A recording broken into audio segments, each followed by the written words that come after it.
Assalamualaikum warahmatullahi wabarakatuh. Kami dari kelompok 2 mata kuliah ekonomi spasial akan menjelaskan mengenai teori lokasi von Thunen. Teori von Thunen dicetuskan oleh Johann Heinrich von Thunen. Adalah seorang ahli ekonom sekaligus tuan tanah. Teori lokasi ini dirumuskan berdasarkan pengalaman 40 tahun sebagai pengelola pertanian di Rostock-Mecklenburg. Juga dirumuskan pada masa sebelum industrialisasi. Von Thunen meneliti relasi antara kota besar dan pedalaman, di mana kota besarnya di daerah homogen dan batas luarnya yaitu hutan belukar yang tidak digarap. Hutan ini dipandang mengisolasikan kompleks agro dan menghambat suplai semua kebutuhan ke daerah pedalaman.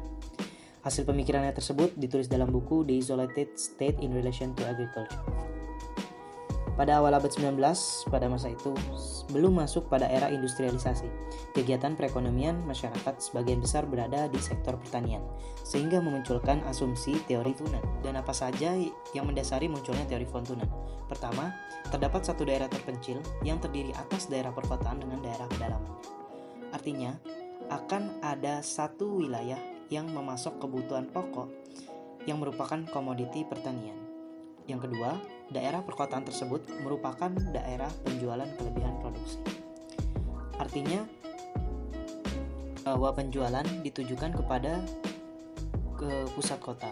Kemudian yang ketiga, daerah pedalaman tidak menjual kelebihan produksinya ke daerah lain, kecuali ke daerah perkotaan. Kemudian yang keempat, daerah pedalaman merupakan daerah berciri sama dan cocok untuk tanaman dan peternakan dataran menengah. Oke, selanjutnya saya akan menjelaskan apa saja yang mempengaruhi lokasi usaha. Yang pertama adalah bid rent, dan yang kedua adalah land rent. Lalu apa itu land rent? Land rent merupakan sewa tanah akan semakin mahal atau tinggi biaya sewanya jika mendekati pusat kota atau pusat pasar, dan akan semakin murah biaya sewa lahannya jika semakin jauh dari pasar.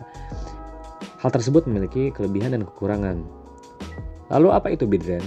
Bid rent merupakan hasil besarnya biaya produksi yang diperoleh serta biaya yang harus dikeluarkan sebagai ongkos produksi. Dan apa itu Economic land rent? Economic land rent merupakan surplus pendapatan di atas biaya produksi atau sebagai harga input lahan yang memungkinkan faktor produksi lahan yang dimanfaatkan dalam proses produksi. Lalu model teori von Thunen. Model teori von Thunen ini memiliki bentuk rumus seperti berikut. L sama dengan H dikali P dikurangi K, lalu dikurangi H dikali J dikali T. Dengan asumsi L merupakan satuan dari sewa lahan, H merupakan dari produktivitas, P sama dengan harga pasar dari komoditi, K merupakan biaya produksi dari komoditi, lalu J merupakan jarak ke pasar pusat dari sewa lahan, dan yang terakhir adalah T yang merupakan biaya transportasi. Lalu nilai lahan. Nah, nilai lahan ini dari daerah pedesaan dan daerah perkotaan memiliki zona-zona tertentu. Untuk daerah pedesaan atau daerah rural, zona yang paling inti adalah daerah market garden atau tempat pasar. Pasar dari proses produksi perkebunan. Lalu yang kedua adalah daerah kehutanan. Untuk zona kedua, lalu zona ketiga adalah daerah perkebunan. Dan yang terakhir, zona keempat adalah tempat peternakan atau zona peternakan.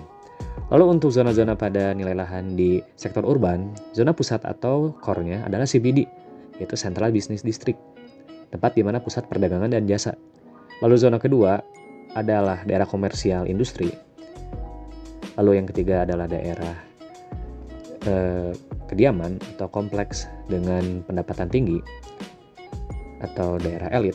Lalu zona yang terakhir, zona yang paling luar merupakan residental atau kediaman dengan pendapatan masyarakat yang rendah.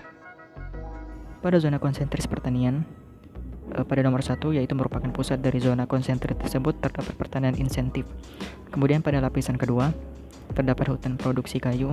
Lapisan ketiga terdapat pertanian sistem rotasi yang insentif. Kemudian lapisan keempat merupakan zona lahan garapan. Kemudian yang paling luar yaitu lapisan nomor 5 merupakan peternakan sapi. Sedangkan untuk zona konsentris setelah dimodifikasi pada zaman sekarang, untuk bagian nomor 1 yaitu merupakan pusat dari zona konsentris tersebut merupakan pusat kota. Kemudian pada lapisan kedua terdapat perumahan pendapatan menengah. Pada lapisan 3 yang berwarna oranye merupakan zona perumahan elit. Lalu pada lapisan keempat merupakan zona industri, dan lapisan terluar yaitu nomor 5 merupakan zona pertanian.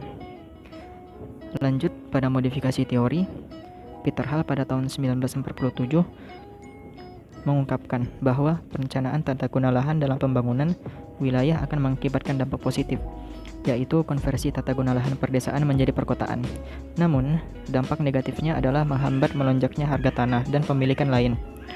Kemudian modifikasi model von Thunen lainnya terlihat di kota-kota Amerika oleh Sinclair pada tahun 1967, di mana di daerah perbatasan atau rural urban fringe dilakukan pembatasan penanaman investasi agar tidak melanggar peraturan kota atau alih fungsi pertanian untuk permukiman.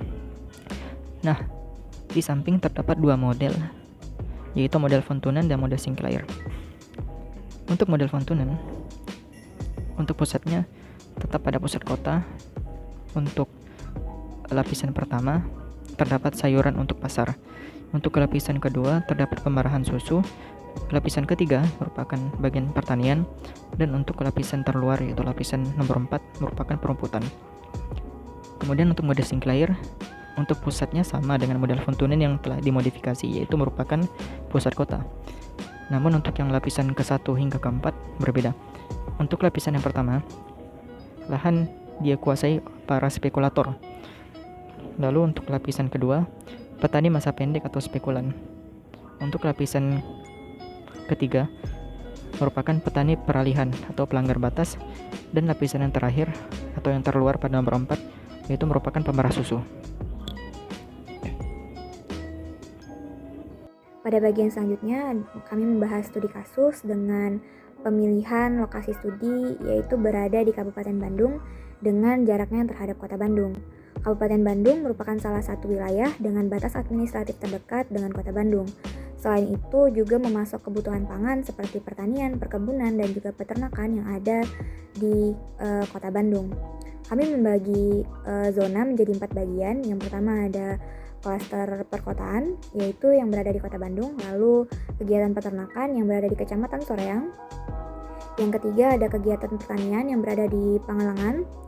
Dan yang terakhir ada kegiatan perkebunan juga berada di Kecamatan Pangalengan.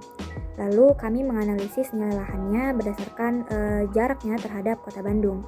Lalu didapatkan hasil dengan asumsi bahwa nilai lahan ini disewakan dalam waktu 1 tahun dan menghasilkan nilai lahan yang cukup berbeda-beda dan cukup beragam dari setiap kegiatannya di Kabupaten Bandung. Pada masing-masing daerah dapat direfleksikan terhadap asumsinya dengan teori von Thunen, bahwa hasil pertimbangan menggunakan teori von Thunen, nilai lahan di Kabupaten Bandung dengan jaraknya ke Kota Bandung sangat beragam. Hal ini karena suatu daerah pertanian dengan jarak yang sama jauhnya dengan daerah pertanian lain terhadap pusat kota dapat memiliki nilai sewa lahan yang berbeda. Hal tersebut dipengaruhi dari ketersediaan akses jalan serta sarana dan prasarana di wilayah tersebut. Lalu nilai lahan juga dipengaruhi oleh fungsi setiap kawasan. Asumsinya seperti Kecamatan Soreang tidak selalu memiliki aktivitas berupa peternakan, tetapi juga memiliki berbagai aktivitas lain termasuk menjadi ibu kota di Kabupaten Bandung. Sehingga produksi lokal juga mampu menambah pendapatan wilayahnya dan tidak bergantung terhadap produksinya ke Kota Bandung. Selain itu, pabrik dan tempat pengolahan sudah tidak mempertimbangkan jaraknya terhadap kota, sehingga lebih mempertimbangkan produksi bersih yang dikirim ke Kota Bandung, sehingga dapat menekan biaya transportasi dan juga biaya pengemasan untuk produksinya terhadap kota. Pada kasus ini tentu dapat dilihat bahwa nilai lahan tidak dipengaruhi dengan jaraknya ke kota, namun lebih dipengaruhi terhadap fungsi sosial dan ekonomis dari lahan tersebut terhadap setiap aktivitas yang dihasilkan di berbagai klaster tersebut. Sehingga teori von Thunen ini cukup tidak relevan jika hanya melihat nilai lahan berdasarkan jarak.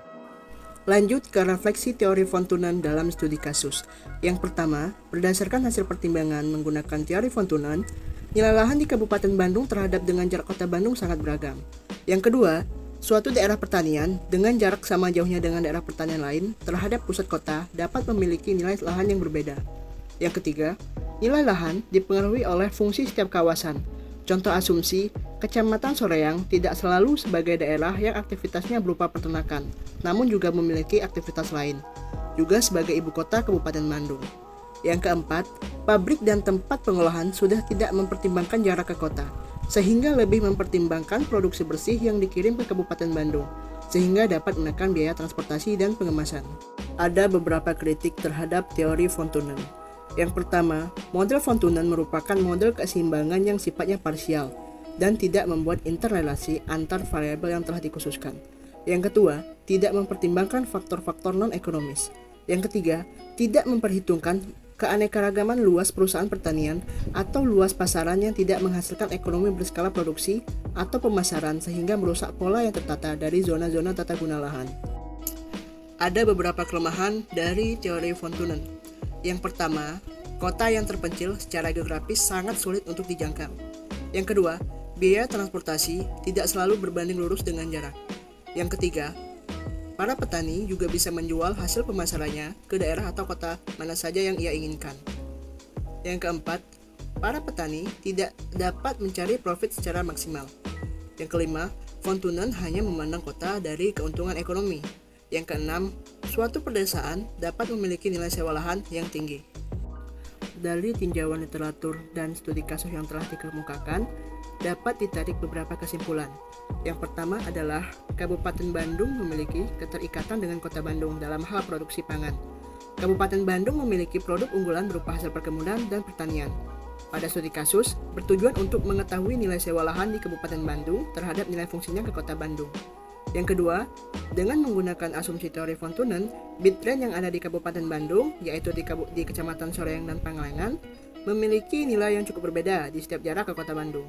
Yang ketiga, nilai lahan tidak dipengaruhi oleh jarak ke kota, namun lebih memperhatikan fungsi ekonomis dan sosial dari lahan tersebut. Karena Kabupaten Bandung memiliki aktivitas yang cukup tinggi untuk melayani zona-zonanya sendiri.